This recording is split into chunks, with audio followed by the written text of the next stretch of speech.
रुकेगा नहीं साला। एक रामपू नाम रहा करता था। उसका मुख्य काम खेती बाड़ी था, परंतु वो कुछ बकरियों को भी पाला करता था। मूलचंद्र जब खेत पर काम करने जाता तब बकरियों को घर में ही बांध कर चला जाया करता था। शाम जब काम से वापस आता तब उन बकरियों को घुमाने ले जाता।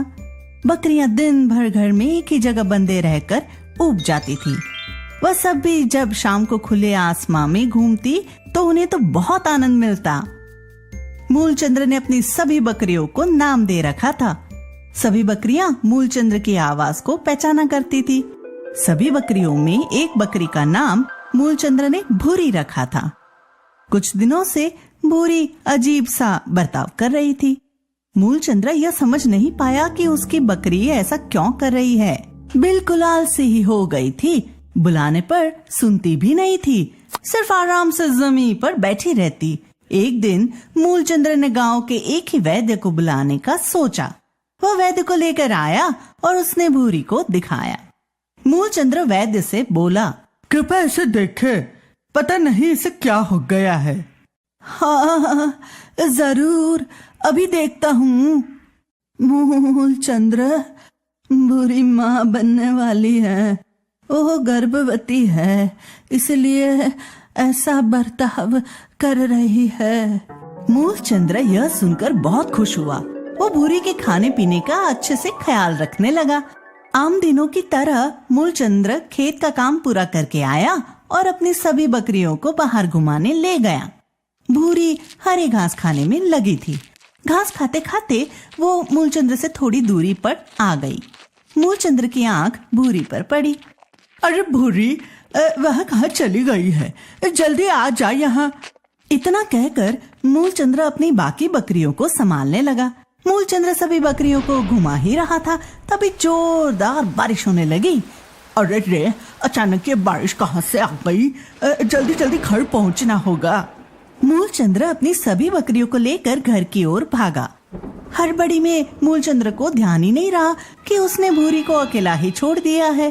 वो सभी बकरियों को लेकर घर आ गया, लेकिन भूरी अभी भी वहीं अकेली खड़ी थी। भूरी कुछ समझ नहीं पा रही थी कि कहाँ जाएं। अब बारिश रुक चुकी थी। भूरी इधर उधर घूमने लगी। भूरी टहलते टहलते दूसरे गांव आ गई। अब वो जंगल की ओर जाने लगी। वहाँ जंगली जानवरों की आवाजें आ रही थी। आवाजें सुनकर भूरी बहुत डर गई। भूरी गर्भवती थी, इसलिए ज्यादा चल भी नहीं पा रही थी। भूरी जोर जोर से रोने लगी। बकरी के रोने की आवाज सुनकर एक व्यक्ति जिसका नाम जितेंद्र था वो वहाँ आया। बकरी को रोता देख वो सोचा, अरे ये बकरी यहाँ क्या कर रही है? लगता है ये बकरी किसी की भी नहीं, इसलिए यहाँ बैठती रो रही है। क्यों ना मैं ही इसे अपने साथ ले जाऊं। किसी ग्राहक को खोज कर इसे बेच दूंगा। वैसे भी ये गर्भवती लग रही है, अच्छा ही है, मैं इसके बच्चों को ले लूंगा और इसे बेच दूंगा। भूरी उस व्यक्ति को देखकर बहुत डर गई और बोली, नहीं, मुझे छोड़ दो। मैं तुम्हारे साथ नहीं जाने वाली। मुझे मेरे मालिक के पास जाना है। छोड़ दो मुझे। हट, आई बड़ी मालिक के पास जाना है? आज तो तुम मेरे साथ रहेगी। चल मेरे साथ, मैं तो तुझे अपने साथ लेकर ही जाऊंगा। भूरी अपने एक कदम भी नहीं उठा रही थी। जितेंद्र भूरी के इस बर्ताव से गुस्से में आ गया और उसे घसीटता हुआ वहां से अपने घर ले गया। जब मूलचंद्र सभी बकरियों को लेकर घर आया तब उसने ध्यान नहीं दिया कि उसकी भूरी गायब है। लेकिन जब वो सभी को खाना देने आया तब उसने गौर किया कि उसकी भूरी गायब है। मूलचंद्र चारों तरफ भूरी को ढूंढने लगा। भूरी, कहाँ है तू? इधर ही कहीं छुप कर बैठी है, तो निकल बाहर, परेशान मत कर। मूलचंद्र घर से बाहर आया और भूरी को ढूंढने लगा। भूरी को ढूंढते ढूंढते ही उसे ख्याल आया कि उसने शायद भूरी को वहीं छोड़ दिया है जहां वो सभी बकरियों को घुमाने ले गया था। मूलचंद्र उसी जगह पर आता है और जोर जोर से आवाज लगाने लगता है, भूरी, क्या तू यही है? कुछ घंटों भूरी को ढूंढने के बाद मूलचंद्र उदास होकर घर लौटा। मैंने अपनी भूरी का अच्छे से ध्यान नहीं रखा, वो चली गई मुझे छोड़कर। जितेंद्र जबरदस्ती भूरी को अपने घर लाया और उसे खूंटे से बांध दिया, जिससे वो वहां से भागे ना। पड़ी रे यहीं कहीं, नहीं जाने दूंगा तुझे। मुझे जाने दो, मैं यहाँ नहीं रहना चाहती। तू अभी गर्भवती है, इसलिए मैं तुझे ज्यादा कुछ बोल नहीं रहा हूँ। नहीं तो मैं अभी मार मार कर तेरा वो हाल करता कि तू खुद को भी नहीं पहचान पाती। जितेंद्र निर्दयी किस्म का इंसान था, उसे जानवरों पर जरा भी दया नहीं आती। गांव में कुछ लोग बकरी के दूध की मांग करते थे। जितेंद्र ने सोचा क्यों ना इस बकरी के दूध को निकालकर बेच दूं और इससे जितने पैसे आएंगे मैं रख लूंगा। कुछ महीनों बाद ये बच्चे को जन्म दे ही देगी, तब मैं इसे बेच दूंगा। बेचारी भूरी इन सभी बातों से बेखबर थी। हर वक्त वो अपने मालिक को ही याद किया करती। जितेंद्र आसपास से घास काट कर लाया और भूरी के सामने फेंकते हुए बोला, ला अब जल्दी से खा ले इसको।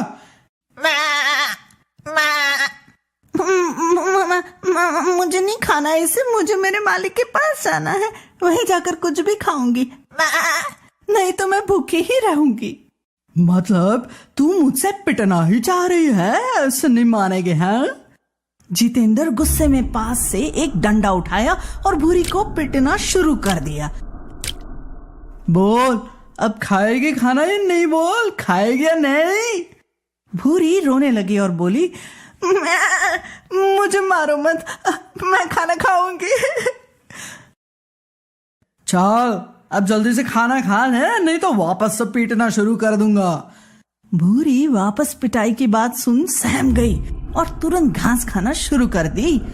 जितेंद्र भूरी के साथ बहुत बुरा बर्ताव करता था। जितेंद्र हर रोज भूरी का दूध निकाल लिया करता था और आसपास में बेच दिया करता था। भूरी बहुत कमजोर हो गई थी। भूरी के बच्चे को भी सही पोषण नहीं मिल पा रहा था। एक दिन जितेंद्र भूरी के पास आया और बोला, सुन, हर रोज तेरे नखरे से परेशान हो चुका हूँ। अब कुछ दिनों में तेरा बच्चा जन्म ले लेगा, मैं उसे तुझसे ले लूंगा और तुझे बेच दूंगा, फिर रहना जैसे रहना होगा।